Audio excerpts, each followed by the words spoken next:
수업에서는 컴퓨터에 대한 얘기를 좀 하려고 하고요. 지난번에 그 수업 이제 소개할 때 이번 학기에 이제 초반부에는 이제 컴퓨터에 대한 얘기를 좀 하고, 후반부에는 이 리눅스에 대한 얘기를 좀 한다고 했었죠.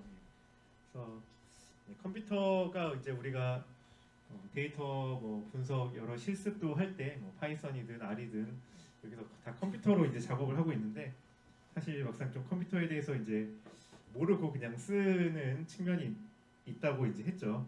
아마 아시는 분들은 사실 있는 분들은 어느 정도 알고 있을 것 같고, 모르는 사람들이 많이 있을 거라고 일단 생각을 하고요. 근데 이제 제가 이제 데이터 과학에서 이제 어떤 점에서 컴퓨터를 좀 알아야 되냐라고 하면은, 우리가 일단 특히 이제 데이터가 커질수록, 빅데이터가 될수록 우리가 이제 분석을 할 수 있고 또 해야 되는 뭐 관련된 여러 조건들이 컴퓨터 이 하드웨어 기기 스펙에 많이 좌우될 수가 있습니다.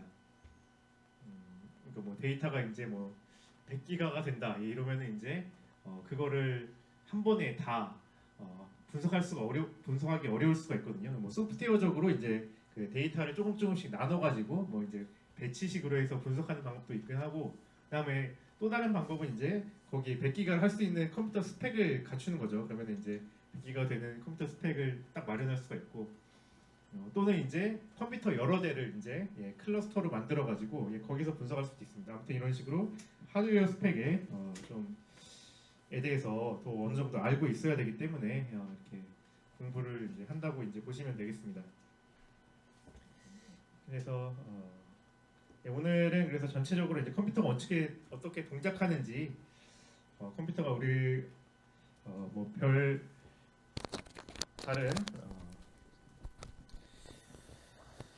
생각 없이 이제 컴퓨터란 도구를 좀 썼을 텐데, 컴퓨터란 도구에 대해서 한번 생각해보는 시간이다라고 이제 이해를 하시면 되겠습니다. 그래서 이제 컴퓨터는 아시다시피 이제 컴퓨테이션, 그 계산하는 기계죠. 그래서 이제 근데 컴퓨터가 할 수 있는 계산은 이제 뭐 이런 산술 계산도 있고 논리 계산도 있고 뭐 데이터 처리 계산, 뭐 그래픽 처리 계산 등이 이제 있다고 할 수가 있겠죠. 그러니까 컴퓨터도 어떻게 보면 이제 우리가 사람이 만들어낸 이제 도구 중에 이제 하나라고 할 수 있잖아요. 우리가 이제 칼 같은 경우도 이제 다 도구고, 칼은 이제 그 손잡이와 그다음에 날로 이루어져 있죠. 손잡이로 손을 잡고, 그다음에 날로 이제 뭔가 써는구나라고 이제 알 수가 있고, 뭐 가위도 마찬가지고, 가위 손잡이와 이제 날 두 개로 이루어져 있죠.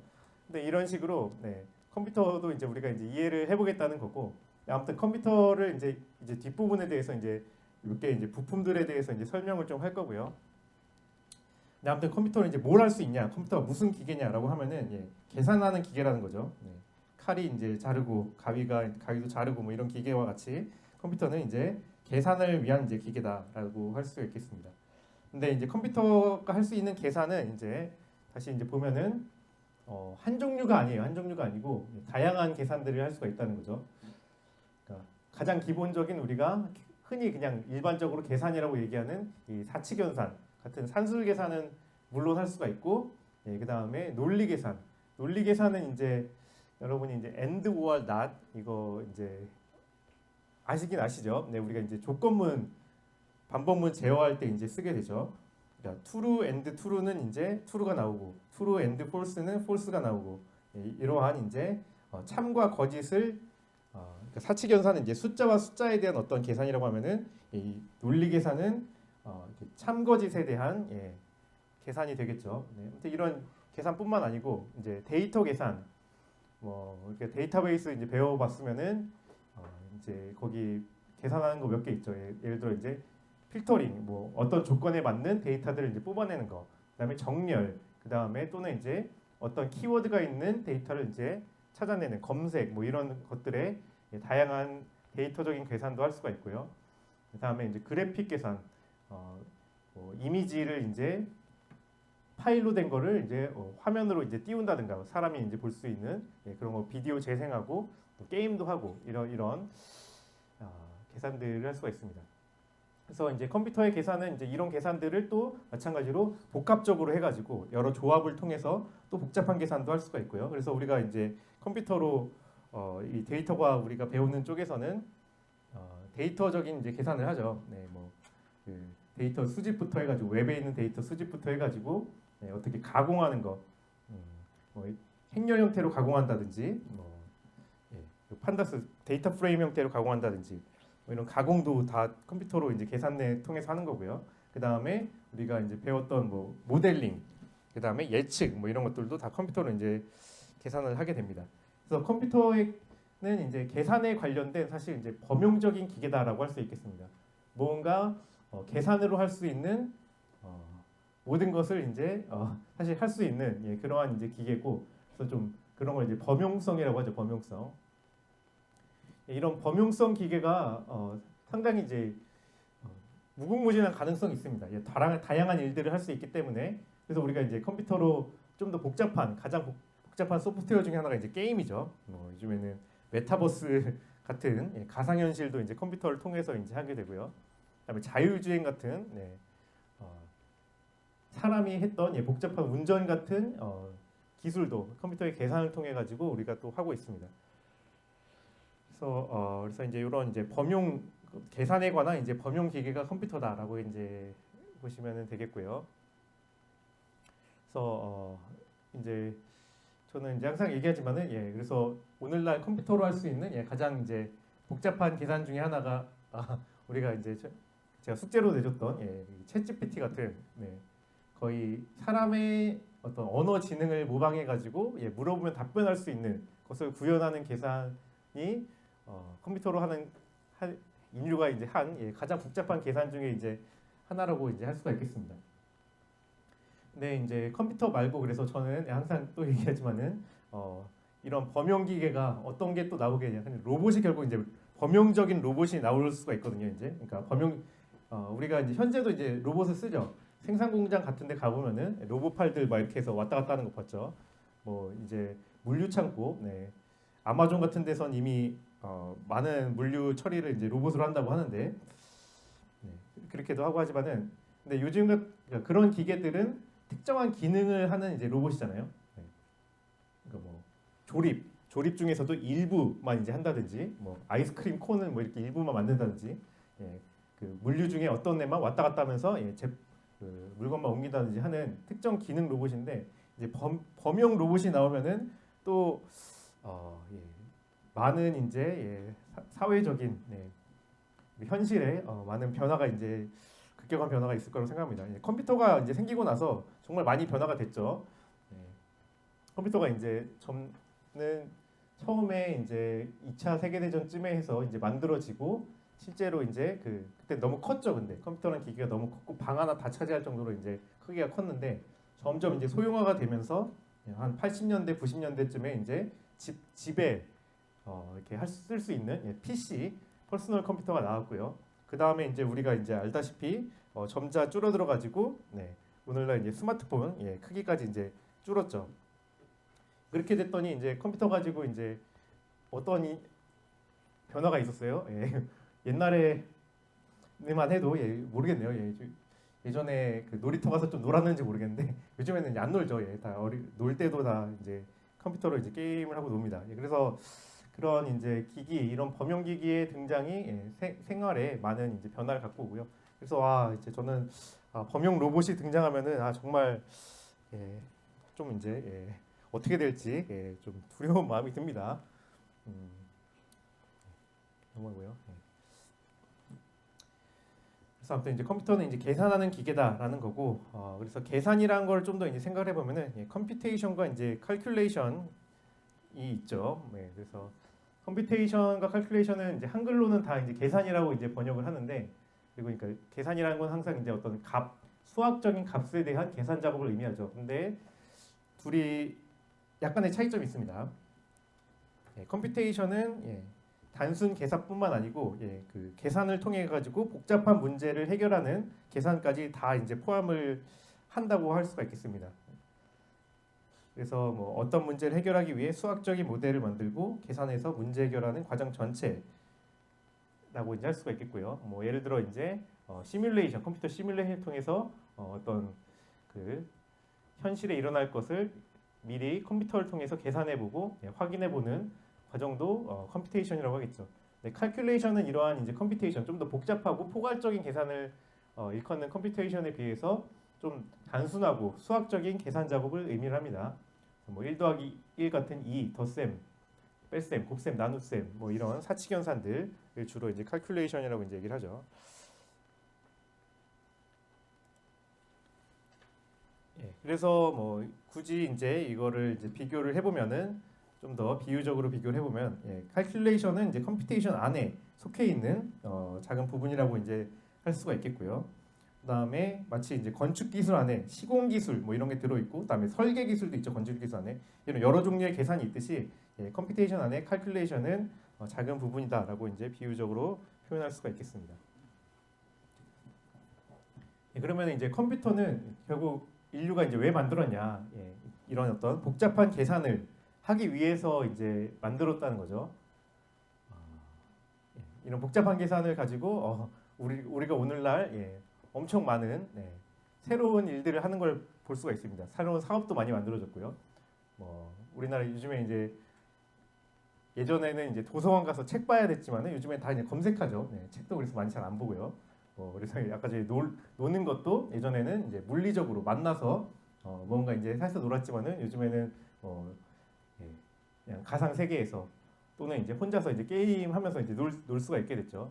이런 식으로 아무튼 복잡한 계산을 하기 위해서 많은 컴퓨터가 이제 사용되고 있는데, 컴퓨터는 그럼 계산을 어떻게 하냐라고 하면은 이제 프로그램으로서 이제 계산을 합니다.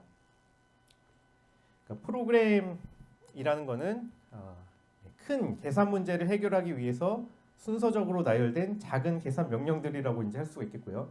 그러니까 사실 우리가 이제 게임이라는 굉장히 큰 계산을 생각을 해봐도 뭐 이제 롤만 해봐도 그 안에 이제 들어가 있는 프로그램, 롤에 대한 프로그램 코드는 한 줄 한 줄씩 쭉 이제 기록이 돼 있겠죠. 이렇게 수천 줄, 수만 줄 이렇게 해서 기록이 돼 있을 겁니다. 그러니까 그 컴퓨터 자체는 어떻게 보면 이제 범용적으로 뭔가 이런 프로그램을 주면은 그 프로그램을 실행을 해서 뭔가 이렇게 우리에게 화면에 보여줄 수 있는 그런 계산 기계고요. 그 계산 기계를 어떻게 활용하는가, 무엇을 이제 계산하게 하는가는 그 명령은 이제 주는 것을 이제 프로그램이라고 한다는 거죠. 그래서 프로그램은 다른 말로 이제 뭐 작업 지시서, 컴퓨터에 대한 계산 작업 지시서 또는 이제 계산 시나리오 뭐 이렇게 이제 얘기를 할 수 있습니다. 그러니까 계산 작업 지시서, 뭐 계산 시나리오는 다른 어떤 책에서 저도 이제 본 내용인데 굉장히 프로그램에 대한 잘 설명인 것 같아요. 그러니까 컴퓨터 자체는 이제 우리 마치 사람과 같아가지고 우리가 이제 편의점에 가면은 편의점 알바를 할 수가 있고, 그 다음에 뭐 고깃집 가면은 고기를 이제 굽고 할 수 있죠. 마찬가지로 컴퓨터는 계산에 관련된 여러 일들을 할 수 있는 그런 이제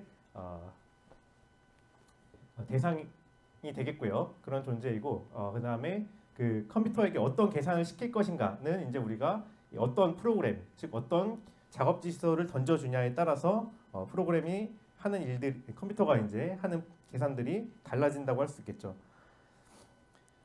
그래서 이제 이 프로그램을 이제 어떻게 만들 것인가가 이제 개발자가 되겠죠. 그래서 개발자가 어떤 프로그램을 만드냐에 따라서 어떤 계산을 시킬 수가 있느냐가 이제 달라지게 됩니다. 그래서 우리가 이제 우리 데이터 과학부 또 1학년부터 해서 계속 배운 게 이 프로그래밍이죠. 프로그램을 어떻게 짜는지, 어떻게 해서 이제 계산을 시킬 것인지를 쭉 이제 배워왔습니다.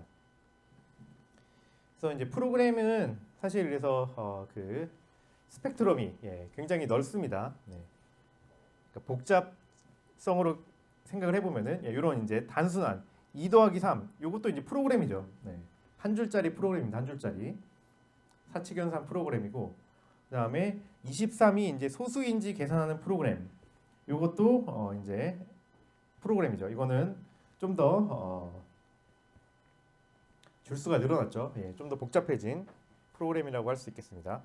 특정한 정말 이제 소수인지만 이제 계산 확인하기 위한 이제 계산을 위해서 짠 프로그램이라고 하겠죠. 그래서 잠시만요. 마우스가 있습니다.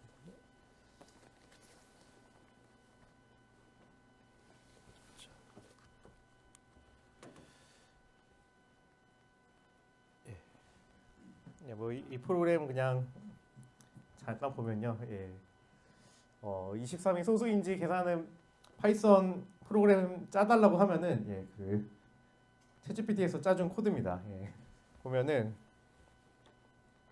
x가 이제 x라는 것 값을 입력을 받아가지고 x가 이제 소수인지 판별을 하는 거죠. 그래서 23을 넘겨주면은 결국 23이 소수인지 판별을 하는 겁니다.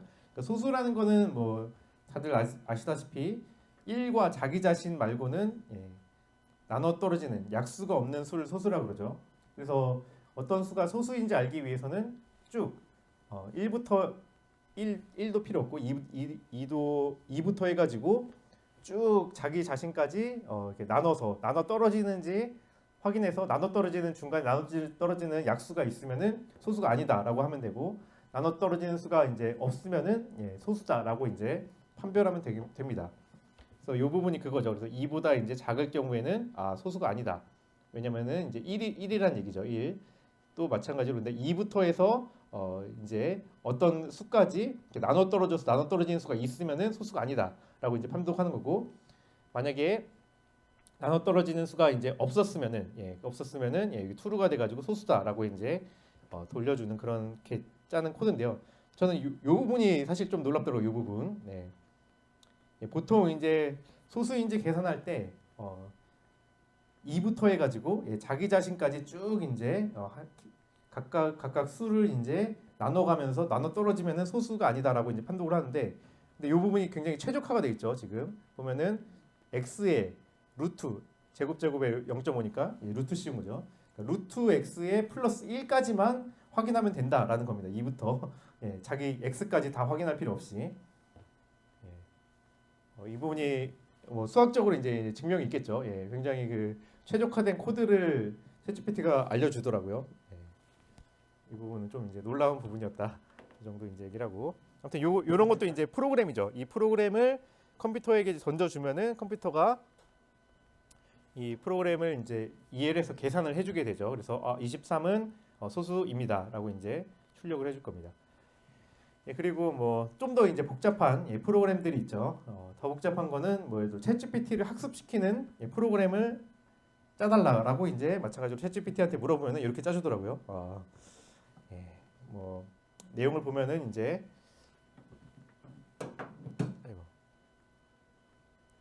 아이고, 뭐 이렇게 챗GPT 관련된 모델들 불러오고, 그 다음에 디바이스 설정하고, 텍스트 데이터 로드하고 그 다음에 모델 생성하고 하이퍼 파라미터 설정해주고 오티마이저 설정해주고 그 다음에 에폭마다 지금 학습하는 식으로 해서 코드를 이제 짜주는 걸 볼 수가 있고요. 우리가 짜는 일들이 많은 코드가 이제 데이터 과학을 한다 그러면은 이런 코드들을 많이 짜게 되겠죠. 그래서 프로그램을 이제 짜는 일은 뭐 사람 요즘에 인공지능 같은 이 하는 일이고 그래서 컴퓨터에게 시키는 거죠. 작업지 시설 던져주고 그럼 컴퓨터는 그 작업지 시설을 어떻게 보면은 이해를 해가지고 계산을 해가지고 결과를 알려주는 방식으로 이제 우리가 컴퓨터를 이제 사용하게 됩니다. 그래서 이제 컴퓨터에서 이제 프로그래밍 언어라는 게 이제 나왔죠. 그래서 프로그램을 짜기 위해서 그러니까 우리가 사람에게 무언가 어떤 작업을 지시하기 위해서는 우리도 이제 언어로 얘기를 하잖아요. 근데 한국말이나 뭐 이제 미국에 가면 영어로 그러니까 각 나라마다 이제 통용되는 그러한 이제 내추럴 랭귀지 자연어로 이렇게 얘기를 합니다. 근데 이제 컴퓨터는 자연어로 얘기하면은 못 알아듣죠. 그렇기 때문에 우리가 이제 컴퓨터에게 작업지 시설을 프로그래밍을 짜기 위한 기록하기 위한 언어가 이제 이런 프로그래밍 언어들이죠. 그래서 뭐 C 언어, 자바, 그다음에 파이썬, R 이런 것들이 이제 프로그래밍 언어가 되겠습니다. 그러니까 프로그래밍 언어라는 거는 컴퓨터와 이제 사람 사이에 이렇게 컴퓨터가 사람을 이제 지시하고 싶기 때문에 그 지시에 대한 명령에 대한 약속들, 문법들을 이제 쭉 갖고 있는 체계가 이제 프로그래밍 언어라고 이제 할 수가 있겠죠. 그래서 이제 프로그래밍 언어도 사실 계속 이제 발전을 이제 해왔죠. 그래서 초창기에는 우리가 이제 C 언어 많이 썼죠. C 이전에는 또 이제 뭐 어셈블리어 뭐 있죠, 뭐 파스칼 뭐 이런 언어들이 있었는데 C 언어가 가장 이제 대중적인 언어가 한때 됐었고요. 근데 요즘에는 이제 C 언어도 이제 C 언어도 좀 불편하다 이래가지고 새로운 언어들이 나왔었죠. 그래서 자바도 이제 나왔다가 요즘에 이제 파이썬들을 많이 쓰죠. 네. 미래엔 또 이제 또 다른 언어도 나올 수가 있고요. 결국 이제 근데 프로그래밍 언어라는 거는 이런 프로그램이라고 하는 작업지 시설을 우리가 짜기 위한 사람과 컴퓨터 사이에 있는 이제 약속이라고 이제 할 수 있겠습니다. 그리고요.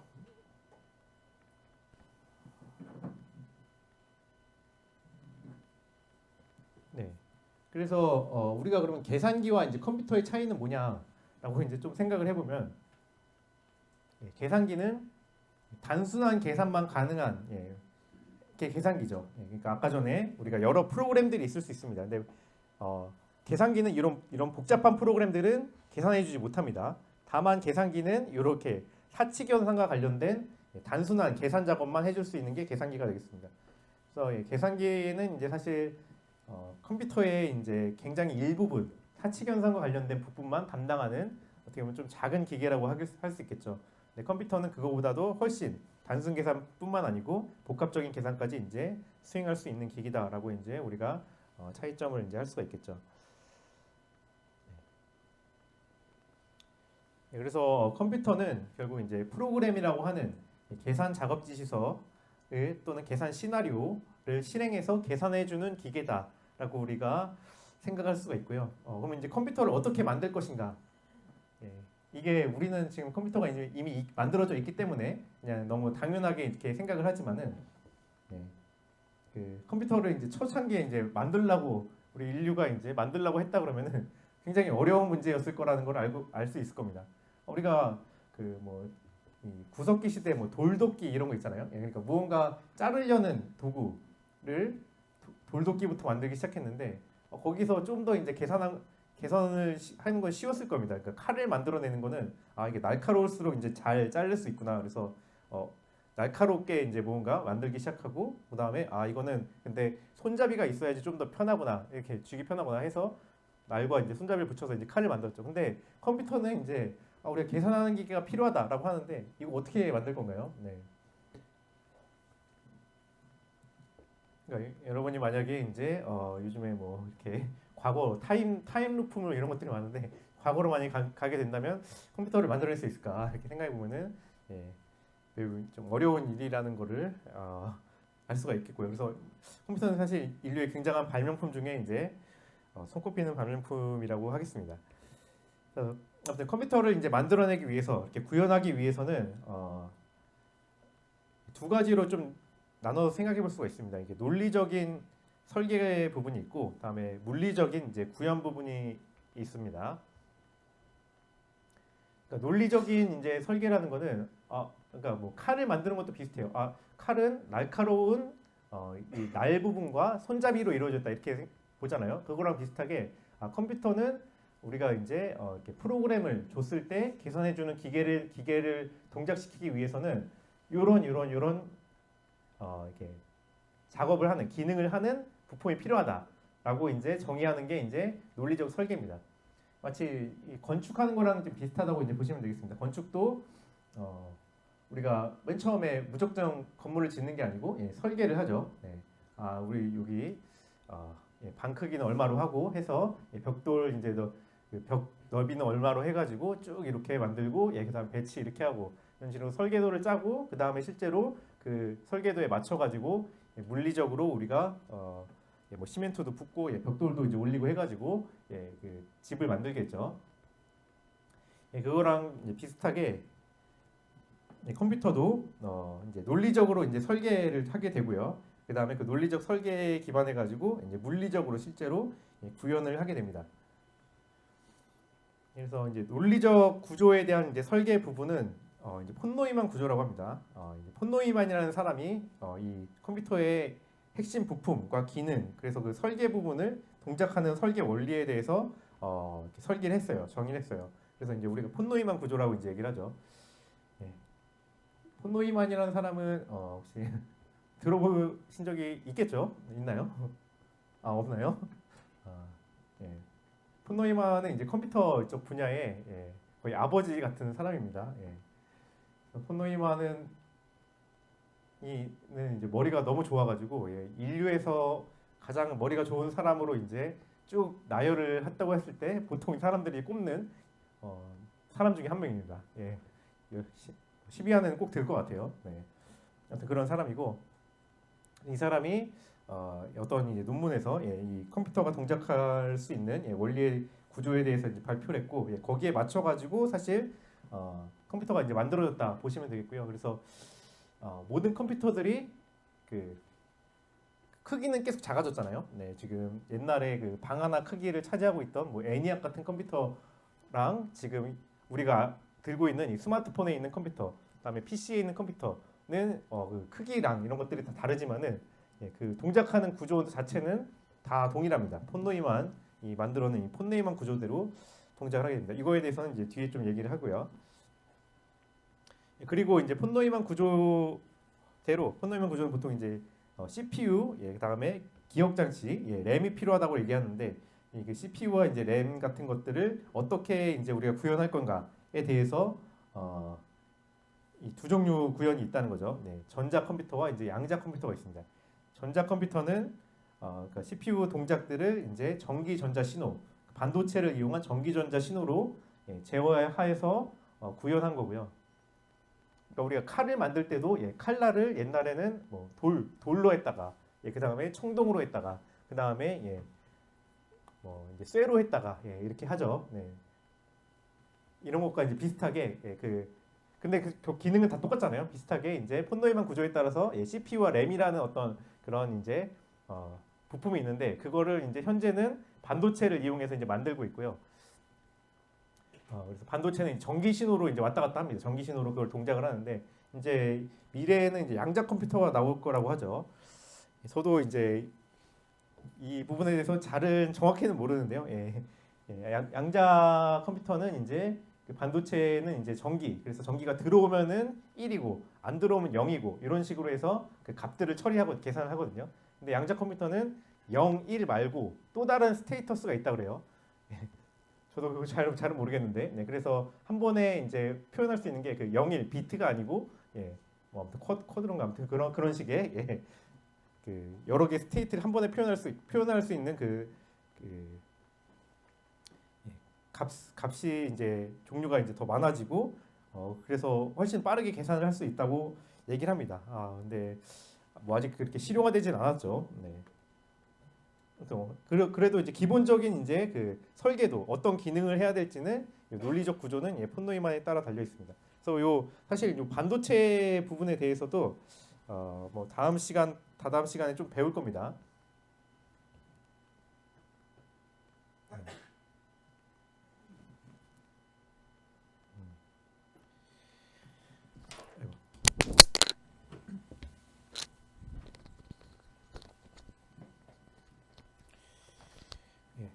그렇게 돼 있고요. 그리고 그 다음에 사실 이제 우리가 현대 컴퓨터라고 이제 한다고 그러면은 요 폰노이만 컴퓨터를 이제 얘기를 이제 합니다. 그러니까 이미 현대 컴퓨터가 나온 지는 굉장히 오래됐죠. 2차 세계 대전부터 이제 나온 그 이후의 컴퓨터들은 다 현대적인 컴퓨터고요. 왜냐하면 구조가 다 동일하기 때문에 그 논리적인 설계 구조가. 근데 옛날에 그거보다 좀 전에 있던 컴퓨터를 구현했던 방식은 이제 고전 컴퓨터라 그러면은 그게 좀 달라요. 어떤 점에서 이제 다르냐면은 고전적인 컴퓨터는 프로그램 자체가 물리적인 회로에 이제 탑재가 돼 있었습니다. 그러니까 아까 전에 제가 요 소수를 계산하는 프로그램을 보여드렸죠. 요 컴퓨터 요 프로그램이 따로 있는 게 아니고 저 계산하는 식을 이렇게 회로로 잘 연결을 해가지고 어떤 수가 딱 이제 내가 입력을 하면은 그 수가 이제 바로 그 기계가 들어가가지고 이게 소수인지 아닌지가 이렇게 나오는 식이었어요. 그래서 프로그램과 그 물리적인 회로가 동일하게 이제 그 안에 이제 아예 고정이 돼 있던 거죠. 그래서 우리가 이제 또 다른 프로그램을 뭔가 계산하는 기기를 만들고 싶다라고 하면은 또 이제 컴퓨터를 아예 만들어야 됐습니다. 그러니까 마치 좀 그런 거랑 비슷해요. 우리가 우리 예를 들어 냉장고 같은데 지금 들어가 있는 냉장고에도 약간의 컴퓨터가 있죠. 근데 냉장고에 들어가 있는 컴퓨터는 뭐만 하나요? 온도만 체크해주고 온도 관리만 해주고 딱 두 개 기능만 하죠.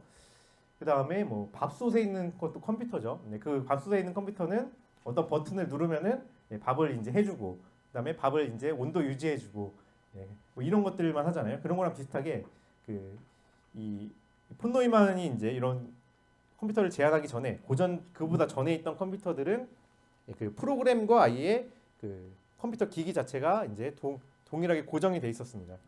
근데 이제 이렇게 그 프로그램 폰 노이만이 이제 이런 자기 컴퓨터 구조를 제안하면서 프로그램과 이제 물리적 회로가 이제 분리되기가 시작된 거죠. 그래서 이게 이제 그래서 무슨 말이냐면은 우리가 지금 쓰고 있는 컴퓨터를 얘기하는 겁니다. 그래서 우리가 지금 쓰고 있는 컴퓨터는 어떤 계산이든 할 수 있잖아요. 그런 이제 능력을 내재해 있는 거고, 우리가 프로그램을 무엇을 던져주냐에 따라서 그거에 맞는 계산을 해주죠. 이게 그게 컴퓨터라고 하는 물리적인 어떤 물건과 그다음에 프로그램이 지금 이제 분리가 된 것을 이제 얘기합니다. 그래서 요거를 이제 구현한 방식은 아무튼 프로그램 데이터 같이 저장 장치에 저장한다. 그래서 프로그램을 실행하기 위해 소프트웨어 개발한다. 그런 거고요. 뭐 좀 뒤에 이거 더 이제 얘기하면은 이해가 좀 더 편할 것 같습니다. 그래서 아무튼 이제 컴퓨터라는 거는 그래서 이런 이제 복잡한 계산기가 이제 왜 이제 개발이 됐냐? 그래서 개발을 하는 데 있어서 개발하기 위해서 사실 많은 돈이 들어가잖아요. 이런 식으로 많은 그 동기가 사실 많이 부여된 거는 이제 전쟁과 관련된 일 때문이었죠. 그래서 뭐 세계 대전 당시에 이렇게 여러 이제 복잡한 계산들이 많이 필요했는데 그래서 그 중에 하나가 이제 암호 해독, 상대편이 쓰는 이제 암호를 해독하는 적군이 쓰는 암호를 해독하는 일주 하나였고요. 그 다음에 뭐 포탄의 낙하 지점 계산 뭐 이런 것들이 주로 이제 많이 필요해서 전폭적인 이제 연구비가 투여돼서 실제적인 개발로 이제 이루어지게 됐죠. 그래서 뭐 이미테이션 게임 이런 거 보면은 앨런 튜링이라고 하는 사람이 컴퓨터를 이제 개발하는 그런 이제 영화를 다루고 있죠. 요즘에는 그래서 근데 그렇게 이제 개발된 컴퓨터가 수많은 이제 계산에 쓰이고 있다. 우리가 배우는 딥러닝 학습에도 쓰고 있고요. 그다음에 예전에 이제 요즘에는 이제 좀 이제 가격이 떨어졌는데 코인에 관련돼서 채굴할 때도 이제 많이 썼죠. 이런 겁니다. 그리고 나중에 우리가 뭐 암호 보안 쪽에 관련돼서도 암호 여전히 쓰죠. 우리가 뭐 로그인하거나 아니면은 뭐 인증서 같은 거 할 때 이런 이제 큰 수들의 계산을 통해 가지고 인증 확인들을 하고 있습니다. 뭐 이런 거 할 때도 아무튼 계산들이 다 필요하고요.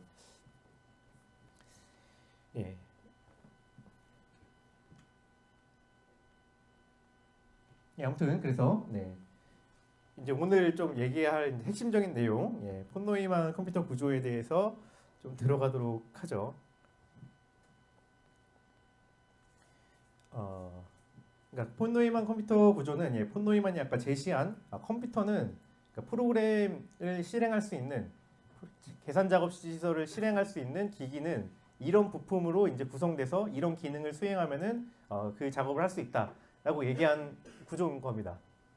그래서 이제 그게 초창기에 이제 처음 이제 제안했을 때는 딱 두 개가 핵심 부품이었어요. 두 개가 어떤 부품으로 이루어져야 되냐면은 컴퓨터, 그러니까 칼이라는 도구가 이제 날과 손잡이로 이루어지듯이 컴퓨터라는 도구는 CPU라는 부품, 계산 장치와 그 다음에 메모리라는 부품, 기억 장치가 필요하다라고 이제 제안을 했습니다. 그러니까 그리고 나서 이제 어떻게 그러면 동작하냐? 우리가 프로그램 지시서와 그 다음에 데이터를 맨 처음에 기억 장치에 이렇게 저장을 하는 겁니다. 프로그램과 데이터를 기억 장치에 저장하고 그러면 이제 그 계산기는 뭐 하냐? 계산기는 프로그램은 이제 각 줄마다 이제 명령으로 돼 있으니까 한 줄씩 읽어서 계산을 하고 그래서 그 다음에 데이터가 수정이 생기면은 메모리에 업데이트하고, 그리고 또 다음 줄 읽어서 실행하고 계산하고 메모리 업데이트하고, 다음 줄 읽어서 실행하고 계산하고 메모리 업데이트하고, 이러면은 컴퓨터를 우리가 계산 지시서를 수행할 수 있는 도구인 컴퓨터를 우리가 만들어낼 수 있다라고 이제 이렇게 정의를 한 거죠. 제안을 했죠. 그래서 그 구조에 따라서 지금도 컴퓨터가 다 동일해요. 모든 컴퓨터, 지금 스마트폰에 있는 컴퓨터도 그렇고, 우리 지금 PC에 있는 컴퓨터, 노트북에 있는 컴퓨터들, 뭐 애플에서 만들었든 뭐 삼성에서 만들었든 다 동일합니다. 이 부품들을 가지고 있습니다. 계산할 수 있는 연산기와 그다음에 그 프로그램과 데이터를 이제 저장하는 메모리로 다 이루어져 있습니다. 그래서 그게 이제 좀 더 근데 시간이 지날수록 좀 확장이 돼가지고, 오늘날의 컴퓨터는 그러면은 세 종류의 기본 부품을 가지고 있어요. CPU, 메모리, 그 다음에 이렇게 보조기억 장치 혹은 뭐 저장 장치라고 하는 세 가지 종류의 부품을 갖고 있습니다. 이게 이제 컴퓨터 본체죠. 그리고 이제 이 본체를 실제로 우리가 사람이 쓰기 위해서 컴퓨터와 이제 사람이 이제 인터랙션하는, 상호작용하는 장치로서 입력 장치와 출력 장치, 모니터가 이렇게 있는 거죠. 근데 이제 컴퓨터 이제 라는 도구의 핵심적인 기능은 제가 얘기했지만은 계산하는 기계입니다. 계산하는 기계. 특히 이제 프로그램 계산을 하는 기계입니다. 그래서 이 입력 장치, 출력 장치는 사실 계산과는 좀 무관하죠. 이거는 그냥 우리가 사람이 컴퓨터를 이제 쓰기 위한 이제 소통의 도구고요. 실제 핵심 부품은 요 세 가지입니다. 세 가지. 그러니까 요 세 가지인데 처음에 폰노임을 제안했을 때는 그냥 CPU와 그다음에 메모리 이렇게 제안했는데, 오늘날에는 메모리를 좀 이제 두 개로 나눠가지고 CPU, 메모리, 그다음에 그 보조기억 장치 또는 저장 장치, 이렇게 세 종류로 우리가 얘기를 하게 됩니다. 그래서 이제 이게 어떻게 동작하는지 한번 이제 생각을 해보겠습니다. 그러면 우리가 이제 프로그램을 짜잖아요. 프로그램을 짜죠. 그럼 프로그램을 어떻게 하나요? 맨 처음에 그러면은 프로그램을 저장을 합니다. 저장을 해서 저장을 하면은 그 프로그램이 하드 또는 오늘날 이제 SSD라고 하는 저장 장치에 이렇게 기록이 되죠. 그래서 저장 장치가 하는 일은 뭐냐면은 프로그램과 데이터를 보관하는 일을 합니다. 보관하는 일. 그러면 이제 우리가 이제 보관을 했다가 우리가 저장을 해서 보관을 했다가 우리가 뭐 파이썬하고 뭐 이제 뭐뭐점 이제 뭐 sum.py 이런 식으로 해가지고 실행을 하게 된다. 어떤 프로그램을 실행하게 되면은 실행한 프로그램과 실행한 데이터는 메모리라는 곳에 올라오게 됩니다. 그러니까 메모리는 이렇게 실행 중인 프로그램과 데이터를 이렇게 가지고 있는 작업 공간이라고 할 수 있겠어요. 그러면 이제 CPU는 뭐하냐? CPU는 아까 전에 얘기했듯이 그 메모리에 지금 실행 중인 프로그램과 데이터가 이제 있기 때문에 그 CPU는 메모리에서 프로그램의 첫 번째 줄을 읽어서 실행하고, 그래서 값이 바뀌면, 데이터가 바뀌면은 다시 메모리에다가 이제 기록시키고, 그다음에 또 CPU는 그 다음 줄을 읽어서 실행하고, 그다음에 값이 바뀌면 메모리에 이제 이렇게 기억시키고 하는 게 이제 CPU가 하는 일입니다. 이런 방식으로, 그래서 이제 프로그램이 이제 뭐 10,000줄짜리가 있어요. 뭐 상관없습니다. 그러면은 CPU가 위에서부터 쭉쭉 이제 실행을 하겠죠. 그래서 10,000줄 다 하면은 프로그램이 끝나는 겁니다. 이게 그렇게 이제 프로그램이 끝나고요. 그러면 실행이 종료된 프로그램은 어떻게 되냐? 이 메모리는 이제 실행 중인 프로그램만 위한 작업 공간이거든요. 그래서 메모리에서 어떤 프로그램이 실행이 끝나면 메모리에서 이게 퇴출됩니다. 이러면서 이제 실행이 끝나요. 그리고 메모리에서 만약에 어떤 작업했던 결과를 우리가 보관하고 싶다, 영구적으로 보관하고 싶다 이러면은 저장 장치에 기록시킵니다. 그리고 이제 만약 기록이 안 되면 이제 그냥 뭐 작업했던 그냥 다 없애는 거죠. 이렇게 이제 동작하는 게 이제 CPU의 동작 원리가 되겠습니다. 그래서 중앙 처리 장치 CPU는 이렇게 연산이 핵심 기능이고요. 그다음에 주기억 장치 램은 실행 중인 프로그램과 데이터를 이제 보관하고 있는 작업 공간이라고 보시면 되겠고, 그다음에 보조기억 장치는 실행이 종료된, 그리고 영구적으로 그 데이터를 보관하고 싶어서 기록시키고 있는 이런 저장 공간이 되겠습니다. 그리고 이제 입출력 장치는 컴퓨터와 사용자의 상호작용, 인터페이스를 위한 장치이고요. 그다음에 뭐 시스템 버스라고 하는 것은 CPU와 메모리와 저장 장치 이 세 개의 이 부품들을 서로 간에 이제 이 전선 결국 전선 다발이라고 보시면 되겠습니다. 전선 다발로 전기적 신호를 전달해주는 그 장치라고 이제 보시면 되겠죠.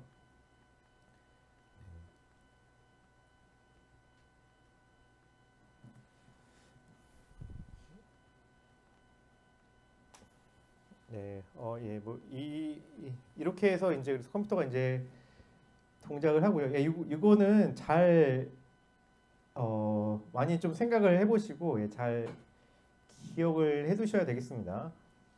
그러니까 다시 한번 좀 복습을 하면은 중요하니까 우리가 뭔가 프로그램을 짠다. 그리고 누군가 개발한 프로그램도 마찬가지예요. 그러니까 예를 들어 엑셀이라는 프로그램이 있다. 그러면은 그 엑셀을 우리가 맨 처음에 설치하잖아요. 설치한다는 게 뭐냐고 하면은 그 사람이 개발한 프로그램 뭐 이제 웹에서 다운로드 받을 수도 있고 뭐 CD에서 우리가 이제 설치할 수도 있고 하잖아요. 그러니까 그 사람이 개발한 프로그램을 우리의 저장 장치, 우리 컴퓨터에 SSD나 하드 같은 저장 장치에다가 이렇게 보관시키는 게 그게 설치입니다. 그게 설치고요. 그러면은 설치했다고 다가 아니고 이제 그다음에 그거를 이제 프로그램을 사용하려고 그러겠죠. 그러면 그 프로그램을 실행을 하잖아요. 우리가 실행 어떻게 하나요? 이렇게 아이콘 클릭해서 실행하죠. 실행하게 되면은 저장 장치로부터 그 프로그램이 이 메모리에 올라오게 되는 겁니다. 그리고 우리가 어떤 파일을 같이 이제 예를 들어 한글이라고 그러면 한글 파일을 우리가 같이 실행을 시키면 그건 데이터죠. 그 한글 파일은 그 데이터도 같이 메모리에 올라오게 되는 겁니다. 그리고 나서 우리가 그 CPU는 그 프로그램이 이제 갖고 있는 그 명령 순서에 따라서 쭉 계산을 해줍니다. 그래서 우리가 한글 뭐 타이핑 치면은 쭉 이제 거기에 맞춰가지고 계산을 해서 그 한글 파일에다 기록을 해주죠. 그러다가 이제 우리가 프로그램을 종료시키면은 다시 그 메모리에서 한글 파일이 퇴출된다는 거죠. 한글 프로그램과 또 한글 데이터라고 할 수 있는 한글 파일이 없어지는 겁니다. 그래서 근데 이제 메모리는 그래서 어떤 특징이 있냐라고 하면은 우리가 휘발성이라는 특징이 있어요. 휘발성은 이제 뭐냐면은 그 날아가는 겁니다. 날아가는 거. 물이 이제 공기 중으로 이제 이렇게 휘발하듯이 날아가는 겁니다. 그래서 그 컴퓨터에서 휘발성은 전원이 차단됐을 때 다 이제 지워지는 거를 우리가 휘발성이라고 얘기를 합니다. 그래서 이 메모리 특성은 이제 뭐가 있냐면 휘발성이 있어요. 근데 저장 장치의 특징은 비휘발성이거든요. 비휘발성. 그러니까 저장 장치는 거기에 저장된 데이터는 전원이 꺼져도 컴퓨터 전원이 꺼져도 스마트폰 전원이 꺼져도 보관되어 있습니다. 그래서 우리가 그 원래 폰노이만은 그냥 요 두 개를 다 합쳐가지고 그냥 메모리라고 이제 처음에 이제 제안을 했는데 우리가 이제 그 컴퓨터를 실제로 컴퓨터가 발전하다 보니까 사람들이 요 휘발성 메모리와 비휘발성 저장 장치를 이제 기억 장치에서 이제 서로 나눠 놓은 거죠. 이게 더 편하기 때문에 편한 것도 있고 굉장히 실용적인 측면에서 나눠 놓게 되었습니다. 그러니까 또 이렇게 메모리를 그래서 메모리는 두 종류가 있는 거예요. 그래서 컴퓨터에는 크게 그 휘발적인 메모리 램과 그 다음에 비휘발적인 저장 장치 SSD와 하드가 있는 겁니다. 그러니까 이렇게 좀 나눠주게 메모리를 이렇게 두 개의 어떻게 보면 계층으로 나누어 주게 된 까닭이 있거든요. 네, 그것도 나중에 또 수업에 한 번 더 자세하게 할 텐데 그냥 간단하게 일단 오늘 얘기를 하자면은 이렇게 메모리를 나눠주게 된 까닭은 이 메모리마다 그 가격이 좀 달라서 그래요. 가격이 저장 장치는 싸요. 가격이 쌉니다. 그래서 싸고 용량이 커요. 근데 이 메모리는 그리고 이제 다음에 접근 속도가 느립니다. 그러니까 뭔가 읽고 쓰려고 할 때 속도가 느리다는 거죠. 근데 많은 값과 프로그램을 보관할 수가 있는 장점이 있고요. 메모리는 그 용량이 작고 그 용량당 가격이 비쌉니다. 그리고 근데 불구하고 장점은 굉장히 읽고 쓰는 내용이 빠릅니다. 그래서 이제 어떻게 그래서 이 메모리 계층이 이렇게 만들어졌냐 하면은 그러니까 우리가 자주 안 쓰는 그러니까 실행 중이지 않은 프로그램들은 여기다 그냥 다 저장 장치에 저장해 놓고 영구 보관하자 이겁니다. 그리고 실행 중인 당장에 우리가 계산을 많이 읽고 쓰고 빨리빨리 해야 되는 실행 중인 프로그램만 메모리에 올려놓자. 이게 이제 그 이렇게 메모리를 단계적으로 만든 이유가 되겠습니다. 그렇게 했을 때 가격을 다운시키면서도 최적의 효율을 뽑아낼 수 있다는 거죠. 이렇게 단계적으로 메모리를 구성했을 때. 그래서 오늘날 컴퓨터는 이러한 이제 구성 체계를 갖고 있습니다. 그래서 우리가 이제 설치된 여러 개 실행 중이지 않지만은 이 컴퓨터에서 나중에 쓸지도 모르는 프로그램들, 쓸지도 모르는 데이터들. 그러니까 우리 영화도 마찬가지죠. 우리 영화를 컴퓨터에 저장해 놓는다 그러면은 영화 뭐 내가 이제 보고 싶은 또는 이제 과거에 봤던 그리고 앞으로 너무 재밌어가지고 좀 보관해 놓고 싶은 영화들은 다 여기 저장 장치에 놓는 거죠. 그리고 내가 실제로 보는 영화만 클릭을 하면은 메모리에 올라오는 겁니다.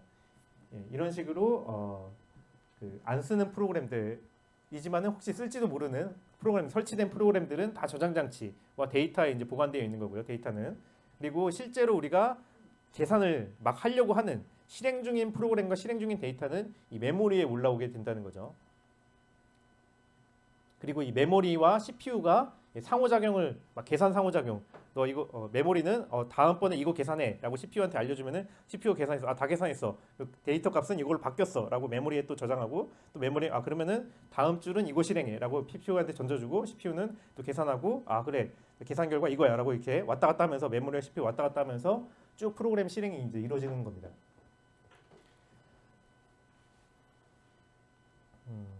네, 그렇게 이제 생각을 하시면 되겠고요. 그래서 이제 그러면은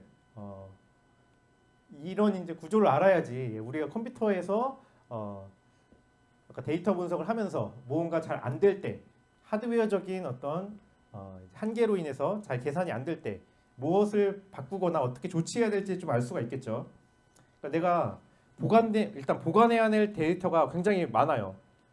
그러면은 그러니까 뭐 내가 예를 들어 이제 모든 영화들에 대해서 뭔가 영상 분석을 하려고 그래요. 영화들을 굉장히 많이 다운로드 받아야 되겠죠. 다운로드 받고 일단 저장을 해놔야 되잖아요. 그렇기 때문에 이 저장 장치가 부족하다 그러면은 이 SSD 또는 하드를 용량이 큰 거를 더 사야 되는 겁니다. 이렇게 사서 컴퓨터에 이제 달아야 되는 거고. 근데 그렇게 달고 나서 이제 분석을 하려고 봤더니 이 분석을 할 때 실제로 어떤 프로그램을 내가 짜고 실행하다 보니까 그 실행하는 프로그램에 대해서 공간이 부족해요. 그러면 이제 메모리를 늘려줘야 되는 겁니다. 그리고 나서 이제 메모리를 늘렸는데 이게 뭐 한 3일 걸려요. 그래서 좀 계산 속도를 빨리 하고 싶어요. 그러면 이제 CPU를 이제 바꿔줘야 되는 거죠.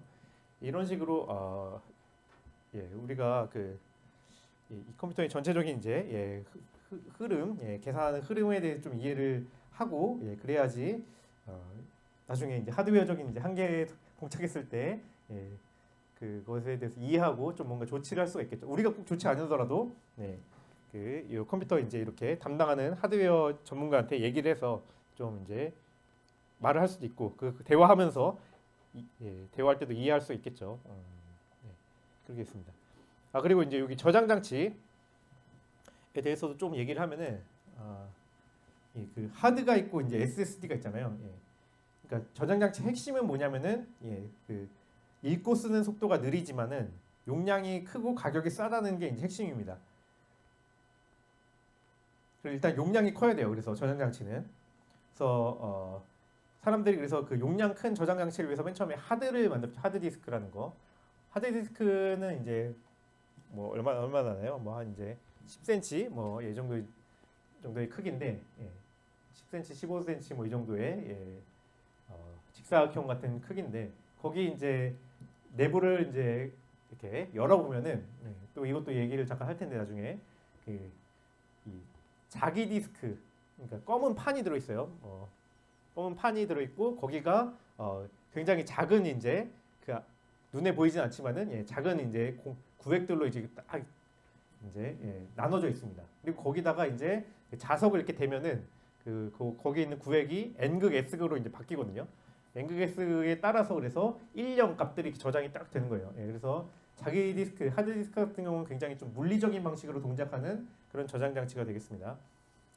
근데 사람들이 이제 하드 디스크를 많이 오래 썼죠. 오래 썼습니다. 지금도 물론 쓰고 있고요. 뭐 이제 80년대, 90년대부터 해가지고 지금까지도 쭉 쓰고 있는데 사람들이 이제 이렇게 물리적인 방식으로 동작하다 보니까 좀 느리는 거 속도가 너무 느린 거예요. 느려도 이제 용량이 크면은 오케이였지만은 이제 오늘날 시대에 보니까 너무 느리기 때문에 이제 사람들이 이제 좀 더 하드디스크보다 속도를 빨리 증가시킨 저장 장치가 이제 SSD가 되겠죠. SSD 같은 경우에는 이제 이제 아무튼 그 전자 거기도 반도체가 들어갑니다. 반도체 방식으로 이제 동작을 해서 물리적으로 이제 기록시키는 하드디스크보다 훨씬 빨라졌습니다.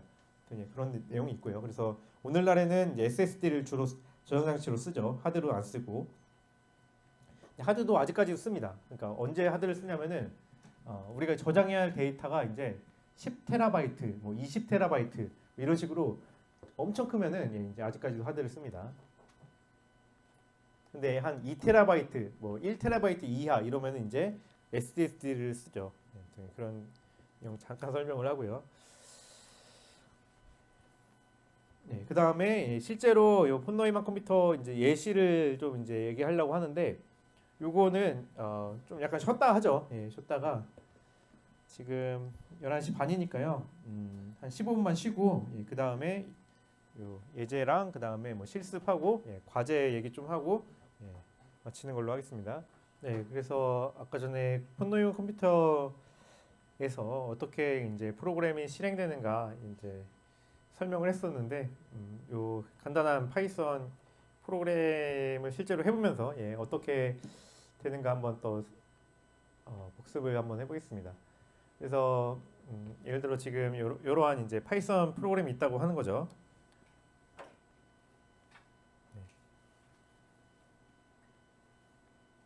이렇게 요것을 이제 한번 해볼게요. 그러면은 이 프로그램을 우리가 아까 전에 이제 저장을 여기 이제 1번보다 앞에 0번이 있어야 되는데 0번에서 이 프로그램을 이제 저장했다고 한번 해보겠습니다. 그러니까 여기를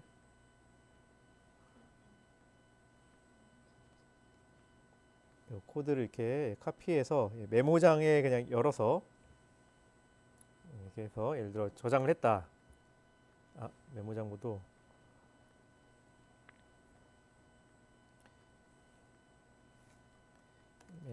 메모장을 좀 관리자 권한으로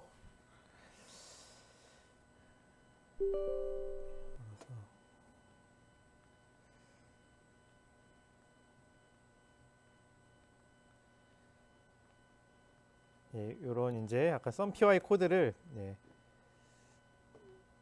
C 드라이브에다가 저장 한번 해보겠습니다. 이렇게 해서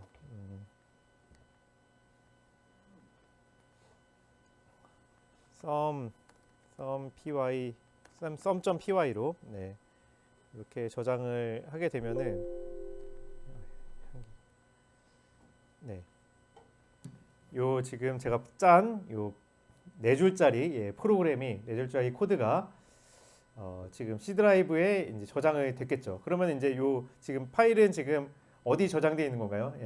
아까 얘기했지만은 그 저장 장치 또는 이제 보조 기억 장치라고 할 수 있는 SSD나 HDD 그쪽에 이제 저장이 되어 있는 겁니다. 그러면 이미 저장을 했기 때문에 제가 이제 요 프로그램을 종료해도 그리고 이제 컴퓨터 전원을 꺼도 여전히 남아 있겠죠. 지금 그래서 저장되어 있는 걸 보면은 우리 탐색기로 이제 열어서 보면은 여기 C 드라이브에 지금 여기 sum.py라는 이 파일로 이렇게 저장이 된 거를 이제 볼 수가 있죠. 그러면 이제 얘를 이제 요 프로그램을 우리가 이제 실행을 시켜야겠죠. 실행을 시키려 그러면은 우리가 요 파이썬 프로그램은 파이썬으로 실행시켜야 되죠. 그래서 이제 cmd 이렇게 해서 파이썬 하고 그 다음에 아까 sum.py 이런 식으로 실행을 했다 그러면은 요 코드의 내용이 이제 쭉 실제로 실행이 돼서 이렇게 결과가 이렇게 출력이 된 겁니다. 그래서 요 과정을 그래서 좀 더 이제 아까 전에 요 PPT로 좀 더 한번 다시 생각을 해보면, 그러니까 우리가 그 메모장을 열고 아까 sum.py 요 코드를 이제 친 다음에 sum.py라는 파일로 저장하게 되면은 그 저장된 파일은 아까 보여드렸다시피 컴퓨터의 저장 장치에 저장이 되게 되는 겁니다. 그리고 이제 저장 장치는 실행 중이지 않은 모든 프로그램과 데이터들을 보관하고 있는 곳이라고 했죠. 그래서 일단 거기에 있다가 우리가 아까 전에 제가 보였다시피 파이썬 띄고 sum.py라는 식으로 해서 실행하게 되면은 그 다음부터 세세적으로 이제 보는 겁니다. 그렇게 실행하게 되면은 보조 기억 장치에 저장되어 있던 sum.py를 이제 실행하게 되고요. 파이썬을 통해 가지고 그러면은 이 sum.py 프로그램 코드와 이 프로그램이 쓰고 있는 데이터, 사실 데이터 파일은 따로 없네요. 이 프로그램 자체는. 근데 만약에 여기서 이 프로그램에서 데이터 로드하는 게 있다 그러면은 그 데이터가 램에 같이 올라오게 되는 겁니다. sum.py 이 프로그램과 뭐 데이터, 지금 이 프로그램은 데이터가 따로 없지만은 데이터들이 이제 주기억 장치 램에 이제 이렇게 올라오게 되는, 로드가 되는 거고요.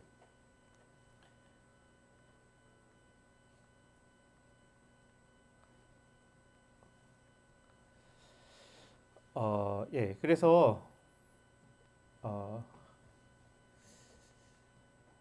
그래서 램에서 이제 첫 번째 줄, 그러면 이제 그 램에 지금 이제 다시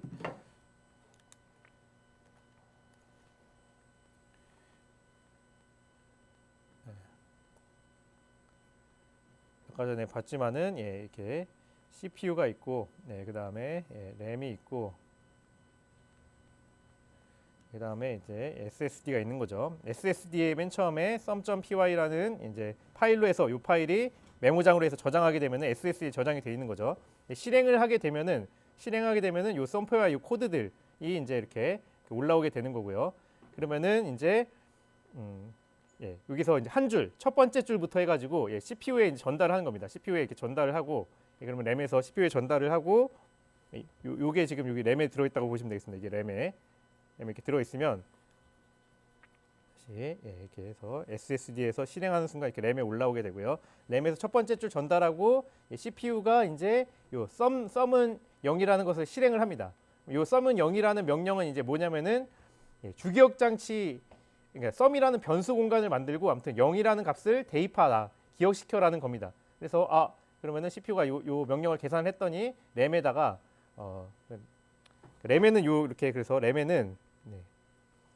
램에는 이렇게, 아이고,